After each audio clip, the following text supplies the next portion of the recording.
Welcome to my what I it in a day episode 1।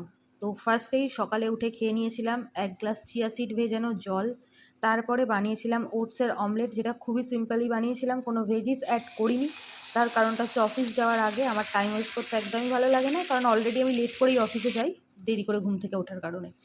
তো দেখো, এটাই বসে বসে খাচ্ছিলাম, কিন্তু সত্যি বলতে সকালবেলা ঘুম থেকে উঠে আমার কিছুই খেতে ইচ্ছা করে না। আমি অফিসে গিয়ে লেট করে করে খাবার খাই। তো যাই হোক, এই যে জলের বোতলটা দেখছো, এই সারাদিন আমি প্রায় 10 বোতলের মতন জল খাই এই বোতলটাতেই। তারপরে একেবারে লাঞ্চের মেনু নিয়ে চলে এসেছি। শনিবার ছিল গাইস, তো একদমই নিরামিষ খাবার, বাড়িতে নিরামিষই হয়। তাও আমি সকালবেলা ডিম দিয়ে শুরু করেছিলাম, যেটা আমার মা জানতো না।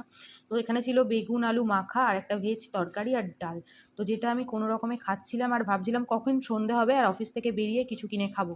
তো এই যে যেমন কথা তেমন কাজ, সন্ধেবেলা আসার সময় নিয়ে চলে এসেছি এগ চাউমিন আর মোমো।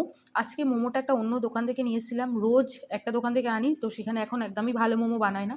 তো সেই কারণে আমি অন্য দোকান থেকে মোমোটা এনেছিলাম। তো ফার্স্টে স্যুপটা ট্রাই করে দেখলাম, অতটাও খাস না। মোমোটা খেলাম, মোটামুটি টেস্টি লাগলো, তবে খুব ভালো না। আমার মতন তোমরা কে কে চাউমিন এইভাবে হাত দিয়ে খাও বলো? আমি তো হাত দিয়েই খেয়ে নিই, বাড়িতে আবার কি চামচ খুঁজে পাচ্ছিলাম না, হাত দিয়ে খেয়ে নিয়েছি চাউমিন। তো তারপরে দেখছি বোন বানাচ্ছিল টেস্টি টেস্টি পনির আর চানার একটা তরকারি, যেটা রাতের ডিনারে হয়েছিল। তো পরোটা আর চানা পনির দিয়ে ডিনারটা শেষ করলাম, বেশ টেস্টি বানিয়েছিল। তো যাই হোক, ভিডিওটা ভালো লাগলে একটা লাইক করে দিও, আর আমার চ্যানেলটা তোমাদের সামনে নতুন আসলে প্লিজ সাবস্ক্রাইব করে দিও। দেখা হচ্ছে আবার পরে।